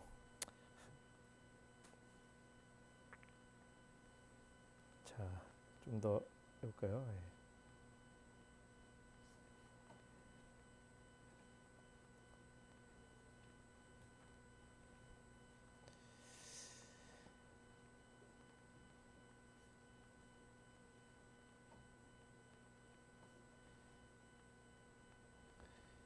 아까 전에 SSD가 있었죠. 여기서 이렇게 sum.py가 있었는데, 그리고 여기가 램이고요. 그다음에 CPU가 이렇게 있다고 치면은, 이 램에 이제 실행되게 되면은 그 코드가 올라온다 그랬죠. 그리고 코드가 올라와서 한 줄씩 CPU에 전달을 이렇게 한다 그랬죠. 전달을 해서 CPU가 요 첫 번째 줄을 실행하게 되면은 sum이라는 변수에 0이라는 값을 넣어야 되는구나. 그래서 램에다가 이제 지시를 합니다. 그러면은 여기 sum이라는 변수 만들고 거기다가는 일단은 0이라고 넣어라. 그래서 램에는 사실 그래서 두 종류의 공간이 있어요. 이렇게 프로그램이 저장되는 공간이 있고요. 그 다음에 요 프로그램이 실행되면서 그 데이터들, 값들이 저장되는 공간이 있습니다. 그래서 이렇게 램에 프로그램이 저장돼 있는 공간에서 아무튼 실행이 돼서 값들이 저장되는 메모리 공간 이렇게 sum은 0이 이제 변수가 만들어지고 대입이 되는 거죠. 그리고 나서 그러면은 이제 첫 번째 줄 실행 다 했으니까 그다음에 이제 두 번째 줄을 이제 CPU에 전달하겠죠. 이렇게 전달합니다. 그러면은 이제 이 명령에 대해서 또 마찬가지로 CPU가 실행해서 이제 계산할 거 있으면 계산하고 해야 되는데 이 명령은 뭔가요? 포문을 첫 번째로 들어갈 때는 이 i라는 변수를 만들고 그 값에 1을 넣는 게 이제 1이죠. 그래서 CPU는 램에다가 다시 너 데이터 공간에다가 i라는 변수 만들고 1 값을 넣어라라고 이제 지시를 하는 겁니다. 이렇게 그래서 두 번째 줄도 끝났습니다. 그리고 나서 세 번째 줄을 이제 또 실행을 하겠죠. 그러면은 sum 플러스 i는 1, 이게 이제 대입 연산자죠. 그래서 sum 더하기 i를 해서 sum에 다시 넣으라는 거죠. 그래서 sum은 지금 0이고, 그러니까 썸 더하기 i를 합니다. 썸 더하기 i. 그러면 이게 지금 0이고 이게 지금 1이기 때문에 그래서 1이 되죠. 그래서 요거 덧셈을 이렇게 CPU가 계산을 하고 다시 그 다음에 썸이란 변수에 값을 업데이트 시켜야 되는구나라고 하는 거죠. 그러면은 램에다가 또 지시를 합니다. 이렇게 계산한 다음에 너 이제 램에서 데이터 공간에 썸을 1로 바꿔라라고 이제 이렇게 지시를 하는 겁니다. 이러고 나서 그 다음 줄은 어디로 가나요? 그 다음 줄은 이 포문이 아직 안 끝났기 때문에 우리가 문법상 이런 게 규칙이죠. 이런 게 규칙이고 문법입니다. 문법상 다시 두 번째 줄로 갑니다. 두 번째 줄로 가면은 i에 이번에는 1 다음에 있는 수 2를 넣게 돼 있죠. 그래서 CPU가 그러면 i에 2를 업데이트해라 이렇게 이제 하겠죠. 네. 그리고 나서 또 다시 썸 더하기 i 이렇게 하는 거죠. 그러면 그 다음 줄을 가서 썸 더하기 i 계산해봤더니만 이번에 썸이 지금 1이고요. 그 다음에 i가 2이기 때문에 3이 됐죠. 3을 계산을 해가지고 이 3을 다시 썸이란 변수에 업데이트해라 해서 썸이 이렇게 3이 되는 겁니다. 이런 식으로 두 번째 줄과 세 번째 줄을 쭉 왔다 갔다 하겠죠. 램과 CPU가 왔다 갔다 하면서 CPU에서 계산할 거 있으면 계산하고 값이 업데이트 되면은 램에다가 값을 업데이트하게끔 계속 시키는 겁니다. 이런 식으로 이제 왔다 갔다 해서 이제 여기 100까지 100번째까지 다 하게 되면은 썸에는 지금 아마 최종적으로 값이 100번 이제 반복하게 되면은 5050이 되겠죠. 5050이 되고 그리고 i는 지금 최종적으로 100이 됐겠죠. 100이 됐을 겁니다. 이렇게. 그러면 여기 이제 포문이 끝났기 때문에 그 다음에 이제 프린트라는 겁니다. 프린트 명령이 CPU에 들어가게 되면 이 프린트 명령은 뭐 따로 계산한다기보다는 요 값을 모니터에 출력하는 거구나라고 했기 때문에 CPU가 이제 요 썸의 값을 문장으로 해가지고 모니터에 출력해줘라고 이제 하는 거죠. 그러면 이제 모니터에 출력되고 네 번째 줄까지 다 계산이 끝났기 때문에 이제 이 프로그램이 종료가 되겠죠. 그러면 이 프로그램이 이제 종료가 되면 이제 어떻게 되나요? 종료가 되면은 제가 얘기했지만은 램이라는 공간은 실행 중인 프로그램과 실행 중인 데이터만 이제 이렇게 보관되어 있는 작업 공간이기 때문에 어떤 프로그램이 종료가 되면은 그 프로그램과 거기에 해당되는 데이터들이 다 램에서 쫓겨 나갑니다. 그래서 여기까지 다 실행이 되면은 마지막까지 다 실행이 해서 저기 모니터에 출력까지 되면은 이제 여기 램은 이제 얘네들이 다 이제 없어지는 거죠. 이렇게 아까 데이터 다 없어지고 그래서 이렇게 프로그램 종료되면은 이 상태까지 이제 된다. 이렇게 되겠고요.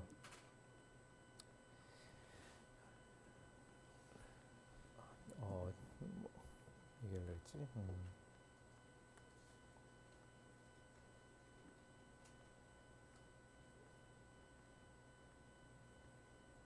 네, 그래서 이제 우리가 흔히 이제 그래서 이런 CPU, 램, SSD의 관계를 그 CPU는 이제 우리 공부하는 사람, 그 다음에 램은 이제 우리 책상, 그 다음에 SSD는 뭐 책장 또는 이제 도서관 이렇게 비유합니다. 그래서 우리가 도서관에서 그냥 여러 가지 책들, 또 우리 책장에 우리 방이라고 생각하면은 책장에 그냥 우리가 갖고 있는 책들이 쭉 꽂혀 있잖아요. 거기서 우리가 만약에 어떤 시험 공부를 하고 싶다, 그러면은 그 과목과 관련된 책만 뽑아가지고 우리 책상에 이렇게 갖고 오죠. 거기서 이제 그래서 다 공부하고 나면은 다시 책장에 꽂아 놓죠. 그런 거랑 비슷합니다. 그래서 모든 프로그램들은 사실 다 SSD에 저장되어 있다가 우리가 그 프로그램을 이제 실행하는 순간 요 램이라는 곳, 여기 램은 그래서 딱 작업 중인 실행 중인 프로그램만 오는 곳입니다. 그래서 그걸로 이제 옮겨져 오고 거기서 이제 CPU랑 이제 한 줄 한 줄씩 이제 그 명령들이 왔다 갔다 하면서 쭉 실행이 되다가 모든 것을 다 실행하고 나면은 다시 램에서 쫓겨나는 거죠. 만약에 여기서 우리가 어떤 저장해야 될 부분이 코드 중에 저장해야 될 부분이 있어요. 그럼 저장해야 될 부분이 여기 다시 이 파일에 저장이 되겠죠. 그래서 영구 보관이 되는 겁니다. 어떤 계산 과정이 결과가 저장이 된다 그러면은 우리가 저장 명령을 쓰고 그러면은 영구 저장이 되는 거죠.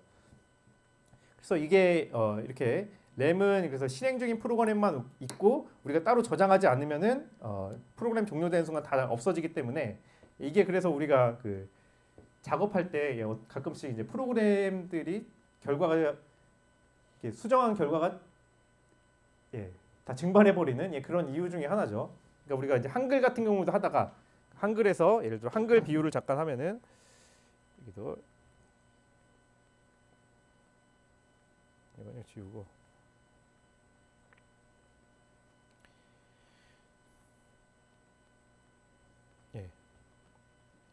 예를 들어 이제 여기 한글이라고 하는 프로그램이 있고 그 다음에 우리 예를 들어 이제 과제점 hwp라는 파일이 있겠죠. 그러면 우리가 이렇게 해서 한글을 실행해서 한글을 실행하게 되고 그다음에 과제 HP를 로드하게 되면은 한글에 대한 프로그램이 이렇게 램에 올라오게 되는 거고요. 과제 HWP라는 이 파일도 이 데이터 공간에 이렇게 올라오게 되는 겁니다. 그리고 우리가 이제 타이핑 하면은 이제 뭐 CPU가 이제 왔다 갔다 하면서 이 과제에다 뭐라고 쓰겠죠. 그러다가 우리가 이제 이 컴퓨터가 갑자기 전원이 꺼지거나 뭔가 저장하지 않고 종료해 버리면 어떻게 돼요? 그러면은 여기 우리가 작업했던 중간 결과들이 다 날아가는 거죠. 근데 만약에 여기서 우리가 이렇게 저장 버튼 눌러가지고 저장을 하게 되면은 이렇게 해서 우리가 작업했던 중간 결과들이 이렇게 그 SSD에 이제 업데이트가 되는 거고요. 그래야지 비로소 우리가 나중에 한글을 종료하든 강제 종료하든 그 다음에 컴퓨터를 끄든 이렇게 수정했던 결과가 남아 있게 되겠죠. 이런 식으로 해서 SSD와 램과 CPU의 관계가 이렇게 있을 때 프로그램들이 이렇게 동작하는 과정들에 대해서 이제 한번 좀 얘기를 해본 겁니다. 이제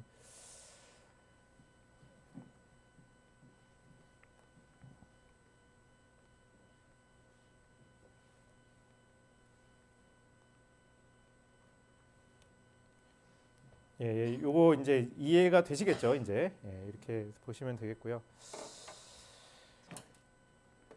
그다음에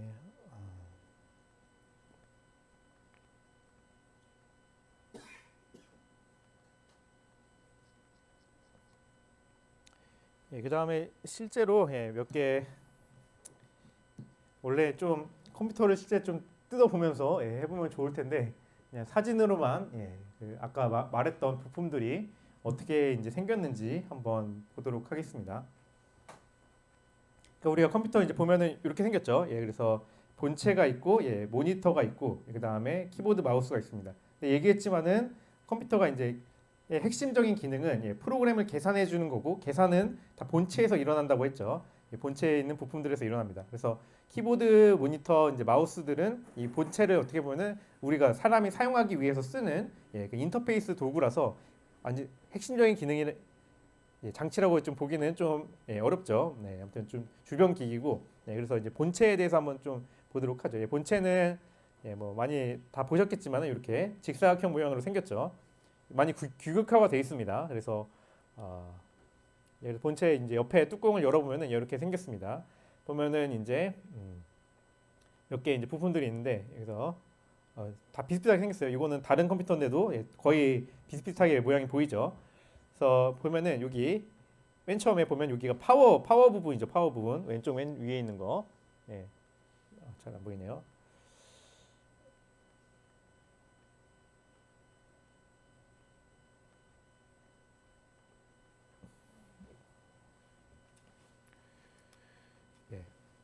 이 부분이 파워죠, 파워. 파워는 여기다가 이제 나중에 뒤에 보면 코드가 있어가지고 여기다 플러그 꽂아가지고 전기를 이제 공급해주는 장치죠. 그래서 컴퓨터는 아까 얘기했지만은 어떻게 구현하느냐가 이제 있는데 오늘날의 컴퓨터들은 다 이제 전기 신호로 이제 작동하잖아요. 그래서 전기가 이제 공급이 돼야 되고 전기는 근데 우리 이제 뭐 여기 건물 안에 들어올 때는 220V 교류로 들어오죠. 근데 이제 컴퓨터는 이제 요 직류로 바꿨습니다. 그래서 요 파워가 하는 일은 220V 교류를 이렇게 직류로 바꿔주고 각각의 부품들에게 전원을 공급해주는 일을 이제 담당하게 되겠습니다.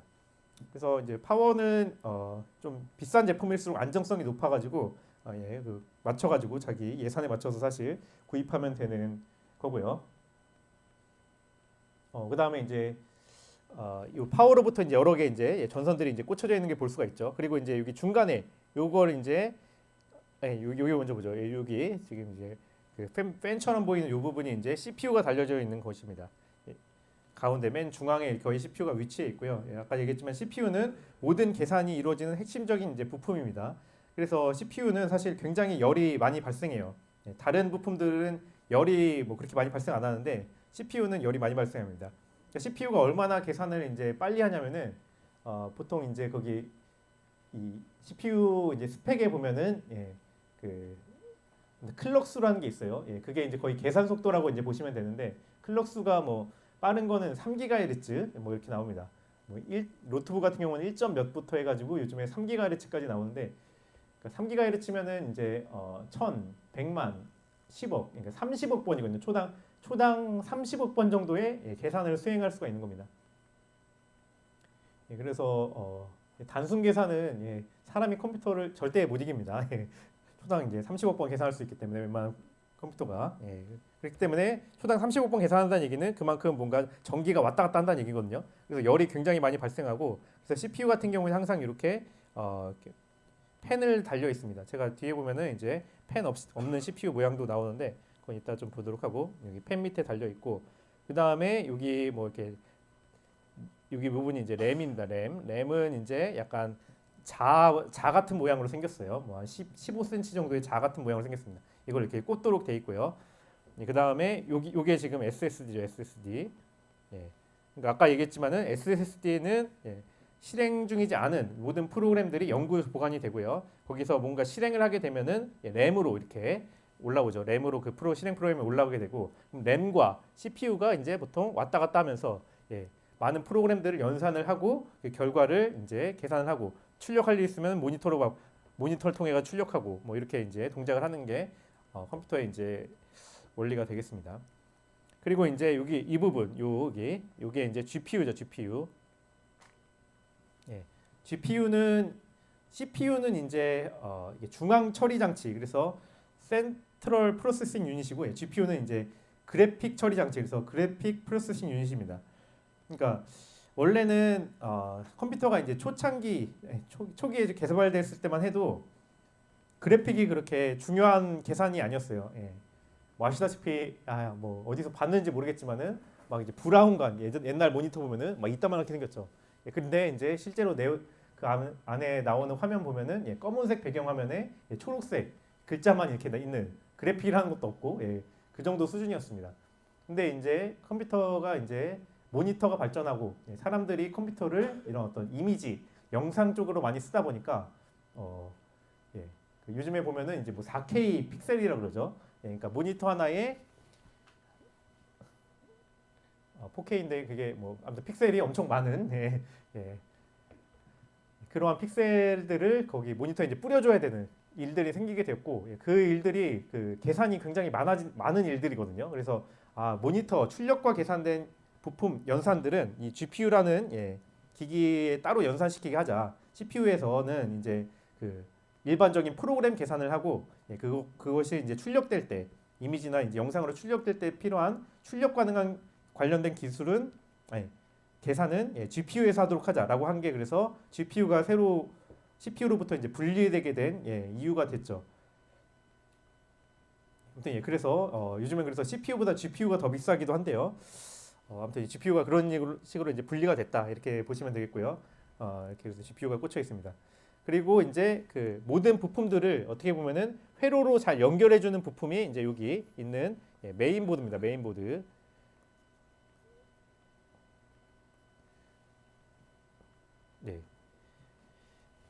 그래서 이제 보시면은 이제 이렇게 해서 전체 여러 부품들을 다 연결시키고 있는 게 이제 메인보드가 되어 있습니다. 메인보드가 이제 하는 일은 그래서 각각의 이제 부품에 대한 신호들을 이제 전달해주는 그러한 이제 어떻게 보면은 신호 전달 통로 역할을 이제 하고요. 그 밖에 이제 요즘 같은 경우에 이제 뭐 랜이라든가 그러니까 네트워크라든가 그 사운드 같은 것들이 일부 이제 포함되어 있습니다. 근데 핵심적인 기능은 메인보드의 아무튼 핵심적인 기능은 결국 CPU, 메모리, 그 다음에 SSD를 잘 연결해주는 그래서 데이터들이 전송이 되게끔 하는 기능을 하고 있습니다. 그래서 이게 컴퓨터의 이제 핵심적인 부품 다입니다. 그래서 다 어느 정도 다 모양이 규격화가 돼 있어가지고 다 거의 동일합니다. 그래서 이제 컴퓨터를 이제 우리가 조립한다 뭐 할 때 결국 뭐냐라고 하면은 핵심 부품들을 이제 사고요. 그 다음에 잘 선으로 이렇게 연결해주고 고정시키는 게 결국 조립에 이제 답니다. 그래서 조립도 좀 실습해보고 하면 좋은데. 못 해봐서 이제 좀 환경상 못해서 좀 미안하네요. 그렇고 뭐. 그래서 이제 메인보드 아까 전에 부분만 따로 놓고 보면은 이렇게 생겼죠. 이렇게 생겼고 여기서 이 부분이 이제 CPU 꽂는 데고 램 꽂는 데, 뭐 그래픽 카드 꽂는 데, SSD 이제 해서 연결시키는 데 이렇게 이제 있습니다. 그래서 보통 보면은 그래서 이렇게 그 고정세를 이제 열어 가지고 열면은 이제 CPU를 꽂을 수가 있거든요. 거기다가 이제 이렇게 CPU는 이런 식의 한 3cm, 3cm 뭐 이 정도의 이제 거의 정사각형 모형의 칩처럼 생겼습니다. 이 칩을 이제 여기 메인보드의 고정세 안쪽에다가 이렇게 꽂게 되는 게 설치죠. 그리고 이제 고정세를 잘 닫아가지고 이렇게 해서 닫아서 CPU를 고정시킵니다. 그러면 CPU 같은 경우에는 아까 얘기했지만은 모든 계산들이 다 이 모든 프로그램의 계산들이 CPU에서 이루어집니다. 그래서 그리고 초당 이제 빠른 경우에 30억 번의 계산을 하기 때문에 열이 굉장히 많이 발생하고요. 그래서 발열을 잡는 것이 핵심적인 이제 기술 중에 하나고요. 그래서 발열을 잡기 위해서 보통 쿨러를 설치하는데 쿨러라는 게 결국 이제 이 CPU 쇠판과 쿨러의 쇠판을 이렇게 잘 부착시켜 가지고 CPU에 있는 쇠판에 나는 열을 이제 쿨러의 쇠판으로 옮기고 쿨러가 이제 팬이 돌면서 그 열을 이제 방출하는 식으로 지금 그런 거 이제 공랭이라고 그러죠. 공랭식으로 이제 돼 있고 이렇게 냉각을 하게 됩니다. 그래서 근데 그 판과 판을 이제 잘 부착시키기 위해서 이렇게 구리스라고 하는 그 안에 이제 그 공간들을 메워주는 그걸 바르고 나서 이렇게 쿨러를 부착하게 돼 있고요. 그래서 쿨러 부착하면 이렇게 생깁니다. 그리고 옆에다가 이제 램은 이렇게 자 모양처럼 생겼다 그랬죠. 이 자 모양처럼 생긴 애를 잘 꽂으면은 이제 되겠습니다. 이렇게 꽂고 그 다음에 뭐 나머지 이제 SSD 연결하고 GPU도 꽂고 그다음에 파워도 설치하고 케이스에다가 고정시키고 이런 식으로 하면은 완성된 컴퓨터가 이제 된다는 거죠. 그래서 지금은 이제 그러면은 아무튼 여러분의 지금 자리에 있는 실습 컴퓨터도 다 내부 열어보면 다 이렇게 지금 생겼고요. 그러면 이제 우리가 이제 이 각각의 컴퓨터에 있는 부품들의 어떻게 보면 스펙을 좀 확인해 볼 수가 있겠죠. 그래서 지금 실습은 이 컴퓨터에 있는 그 핵심 부품들의 그 스펙을 확인해 보는 그러한 실습이 되겠습니다. 그래서 일단은 그 우리 그 캔버스 거기 가시면은 그 제가 강의 자료에 그 숙제 파일 올려놨거든요. 그 숙제 파일 일단 다운로드 받아 보시면 되겠어요. 그러면은 뭐 이렇게 숙제들이 있는데 하는 김에 같이 이제 하면 되겠습니다. 뭐 여기 컴퓨터에 이제 각 부품의 이름과 기능을 설명하시고 제가 다 이제 어떤 부품인지랑 기능도 대략 얘기했죠. 잘 쓰시면 되겠고 2번 같은 경우에는 숙제 보면은 그 SUMPY 파이썬 코드가 이제 저장되어 있는데 이 파이썬 코드를 실행할 때 CPU, 램, SSD 사이에 이루어지는 일을 설명하시오. 잘 설명하실 수 있겠죠. 그렇게 하고 그다음에 세 번째를 이제 하려는 거죠. 자기 이제 컴퓨터의 부품의 사양을 이제 조사해서 이제 기록하라 이런 얘기고요. 그래서 이제 이 컴퓨터 사양을 확인할 수 있는 여러 프로그램들이 있습니다. 그래서 윈도우 같은 경우에는 뭐 CPU ID, 맥 같은 경우에는 맥 CPU ID 뭐 이런 프로그램을 써도 되고 아니면 인터넷 검색해 보면은 그냥 윈도우에서 다른 프로그램 설치 안 하고도 이제 알아볼 수 있는 뭐 환경 설정 들어가 가지고 방법도 있긴 하거든요. 복잡해 가지고 그냥 이거 설치해 가지고 확인해 보는 걸로 해보겠습니다. 그냥 여기다가 뭐 CPU G 이렇게 치면요. 구글에서 치면은 나오고요. CPU-G 소프트웨어, CPU ID 뭐 이렇게 나오고 들어가 보시면은 여기 셋업 파일 다운로드 받을 수가 있습니다. 이거 받으셔서 뭐 지금 실습 컴퓨터에 하셔도 되고 나중에 집에 가서 자기 노트북이나 자기 컴퓨터에서 해도 됩니다. 다운로드 받고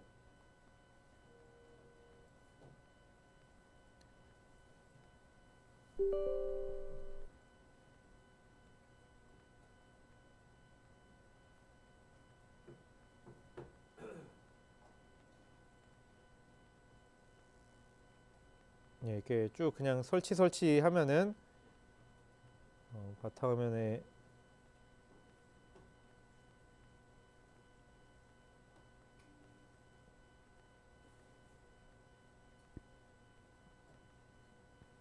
검색하자. CPU.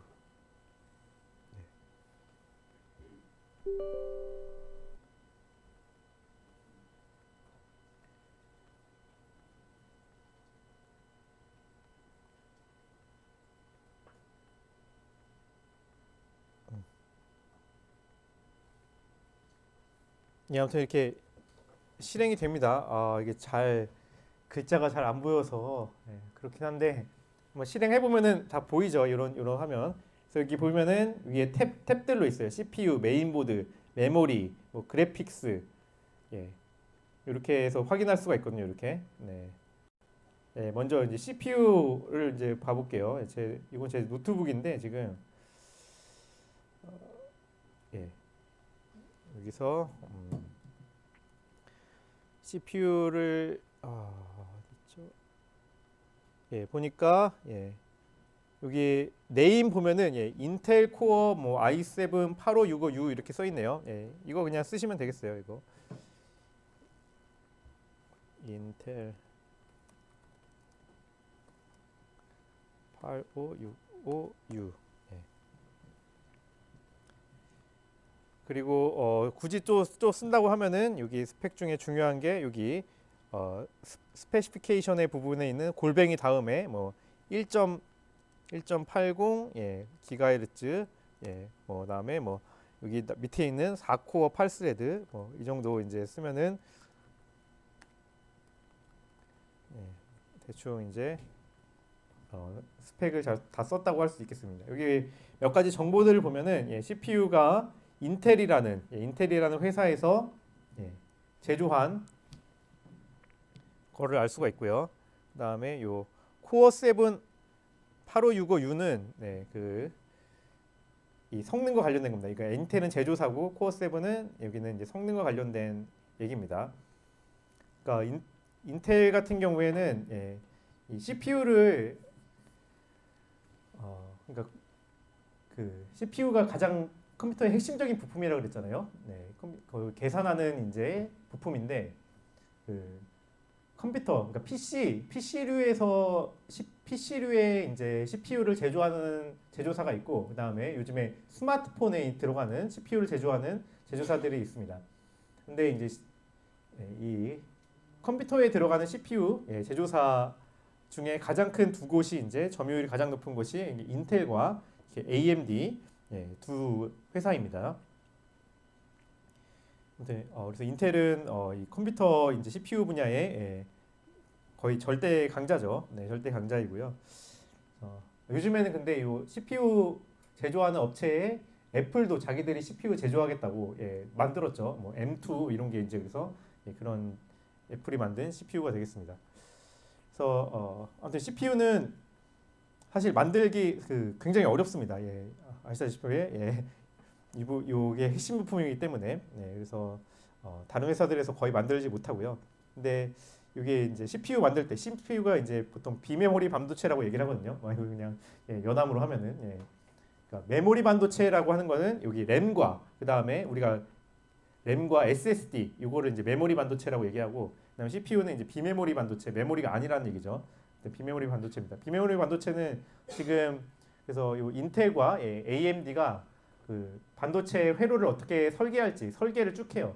그게 이제 흔히 우리가 얘기하는 팹리스 뭐 이런 데고요. 그다음에 그러면은 그 만든 설계도를 가지고 실제 생산은 외주를 줍니다. 그래서 이 설계도를 받아가지고 CPU 회로를 실제로 만들어내는 업체가 이제 뭐죠? 파운드리 업체죠. 그래서 우리나라에서 삼성과 그 다음에 이제 대만의 TSMC 이 회사가 이 실제 생산들은 거의 제일 많이 하고 있습니다. 이런 방식으로 이제 생산이 된다고 하면은 그래서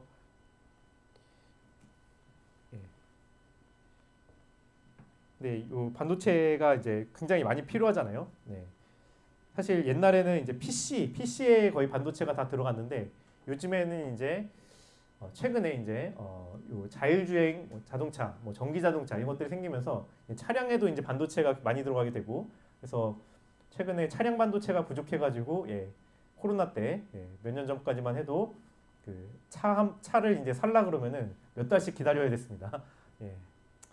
그런 일이 있었고 근데 앞으로도 이제 근데 반도체가 또 이제 필요하게 될 일들이 이제 약간 로봇 같은데 들어가게 되면 반도체가 이제 많이 쓰일 거거든요. 그래서 우리나라도 그래서 이 반도체 산업을 굉장히 키우려고 반도체 학과들 많이 만들고 있습니다.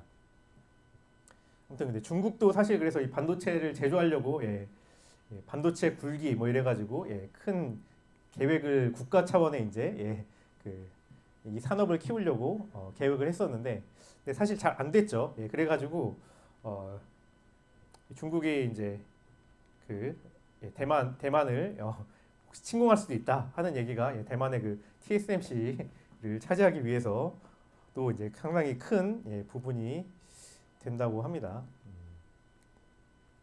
아무튼 막 여담으로 그래서 실제로 FBI에서 그 시진핑 주석이 시진핑이 대만을 침공 계획을 그 원로의 회의에다가 이제 얘기를 했대요. 우리가 2027년까지 대만 침공해서 거기 통일시키겠다. 그래서 그게 나의 최대 업적이 될 것이다. 그래서 내가 이제 그 중국에는 이제 그 공산당이 이제 통치하고 있잖아요. 공산당의 이제 가장 큰 아, 예, 어떻게 보면 이제 그 존경하는 사람으로 오시는 분이 이제 그 거기서 마오쩌둥이죠. 그래서 그 반열에 이제 오르기 위해서 내가 대만 침공하겠다고 2027년까지 계획을 했다는 것을 코로나 전후에 해서 이 얘기가 있었대요. 아무튼 그랬는데 지금 코로나도 터지고 그래서 잘 안 되고 있다고 하는데 아무튼 그 중에 이제 대만을 이제 복속시키려는 이유 중에 하나가 그 TSMC 반도체 산업을 중국이 이제 가져가기 위해서 또 하나의 큰 이유가 이제 됩니다. 아무튼 여기서 CPU를 만드는 기술은 아무튼 그런 식으로 핵심적인 기술이고요. 근데 제조와 이제 이런 설계가 사실 따로 회사에서 이루어지고 있다는 거고. 그래서 아무튼 인텔은 그래서 매년 거의 매년마다 한 세대씩 이렇게 업그레이드된 CPU 칩을 출시합니다. 그래서 여기 앞자리 보면은 이거 지금 이제 8세대거든요. 그다음에 9세대, 10세대, 11세대, 12세대. 오늘 요즘에 13세대까지 나왔잖아요. 그래서 최신 세대가 이렇게 나오고 저도 컴퓨터가 한 5년 정도 됐다라고 보시면 되겠습니다. 그리고 요 뭐 i7 같은 경우에는 같은 해에 생산했는데 그레이드 이제 등급을 나누거든요. 좀 i3, i5, i7 뭐 이런 식으로 있는데 i7 위로 갈수록 우리가 자동차 기아 차 출시할 때도 K3, K5, 뭐 K7 이렇게 하듯이 위로 갈수록 좀 좋은 고성능의 이제 CPU입니다. 아무튼 그런 거 보면은 이런 이제 CPU 이름 보면은 대충 성능이 어느 정도 되겠구나라는 걸 우리가 좀 짐작을 할 수가 있다는 거죠. 그리고 18GHz는 아까 초당 몇 번 최대 연산하는가에 대한 내용이고요. 근데 보통 보면은 노트북에 들어가 있는 CPU가 성능이 PC에 들어가 있는 CPU보다 성능이 안 좋습니다. 꽤 많이 안 좋아요. 차이 날 만큼 안 좋습니다. 근데 그게 이제 왜 그러냐면은 노트북은 그 발열 문제거든요, 결국. CPU는 이제 열이 많이 난다 그랬는데 노트북은 이제 발열을 CPU 그 PC 같은 경우에는 거의 기계도 크잖아요. 거기다 그리고 쿨러도 이제 큰 거 달면 되거든요. 근데 노트북은 이미 그 자체로 이제 얇게 만드는 게 핵심이기 때문에 쿨러도 큰 거 달 수가 없고 소리도 작아야 되고 뭐 이렇기 때문에 발열 처리가 어렵습니다. 그래서 아예 여기 성능을 상당히 낮은 CPU를 탑재하게 됩니다, 보통. 그래서 같은 가격의 이제 일반 컴퓨터와 노트북의 이제 계산 속도 차이를 보면은 노트북이 훨씬 안 좋아요.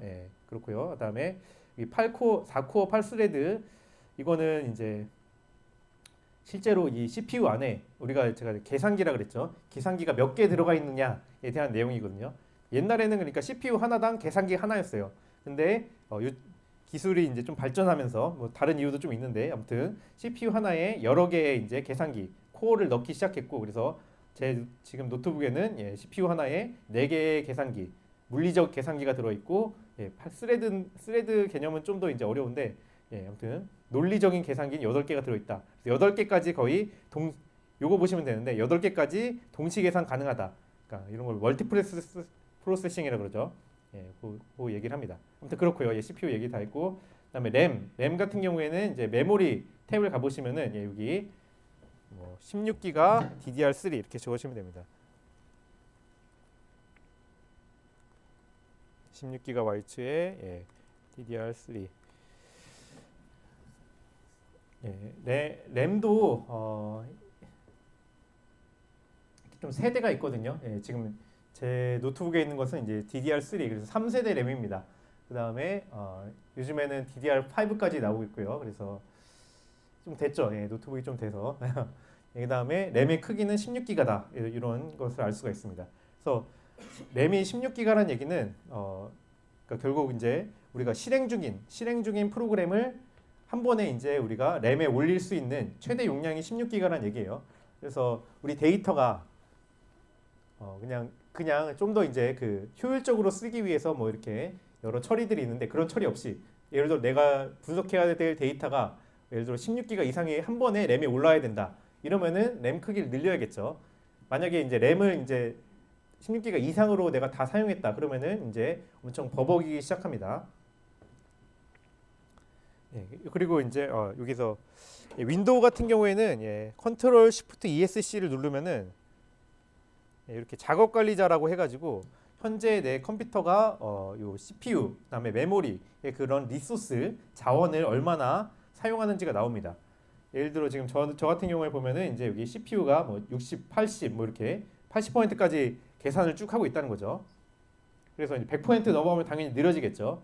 그다음에 이 프로그램들이 지금 동시적으로 실행 중인 겁니다. 지금 뭐 CPU G라든가 뭐 줌 뭐 이런 것들이. 예. 그다음에 메모리도 보시면은 저희가 16기가 메모리라고 그랬는데 메모리의 지금 거의 50%를 제가 지금 사용 중입니다. 다행히 그래도 50%까지는 지금 여유 공간이 있죠. 근데 이 메모리를 CPU보다 사실 메모리를 100% 이상 사용하는 게 더 과부하적으로 이제 문제가 돼요. 메모리가 이제 100% 이상 사용되기 시작하면은 우리가 흔히 말하는 그 렉이죠, 렉이 엄청 심해집니다. 그래서 내 컴퓨터가 이제 렉이 많이 걸린다 그러면은 예, 일단은 이런 실행 중인 프로그램들, 이런 실행 중인 프로그램들 중에서 우리가 이제 그 뭐 바이러스라든가 악성 프로그램이라는 거 있잖아요.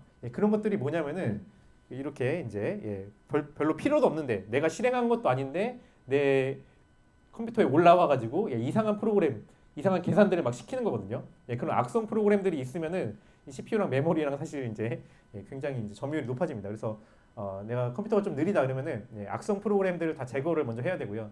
그 다음에도 불구하고 메모리가 사용량이 높다. 이 크롬 같은 경우에 메모리 사용 굉장히 많이 하거든요. 그다음에 뭐 줌도 사용 많이 하고 게임도 특히 많이 하고 이런 식으로 멀티적으로 이제 프로그램을 많이 사용해서 메모리 사용이 넘긴다 이러면은 좀 더 큰 노트북을 이제 메모리가 큰 램으로 이제 업그레이드하든가 그런 PC 노트북으로 바꾸던가 해야 됩니다. 아무튼 그렇고요. 그다음에 메인보드는 뭐 여기 모델명 네임 쭉 쓰시면 되겠습니다. 예를 들어 뭐 저 같은 경우에는 NT SBE 718F 뭐 이런 식으로 메인보드는 그래서 뭐 크게 볼 내용은 없고요. 그다음에 GPU VGA 카드는 그래픽스 보시면은 여기 엔비디아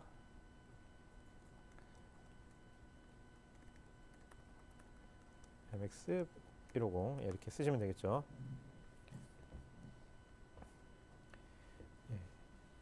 얘기했지만 GPU 카드는 그 계산 중에서 그 그래픽과 관련된 계산만 따로 하기 위해서 떨어져 나온 부품이라고 했죠. 그러니까 CPU에서 하던 일들 중에 그래픽 계산과 관련된 계산만 따로 이제 수행하도록 분리시킨 부품입니다.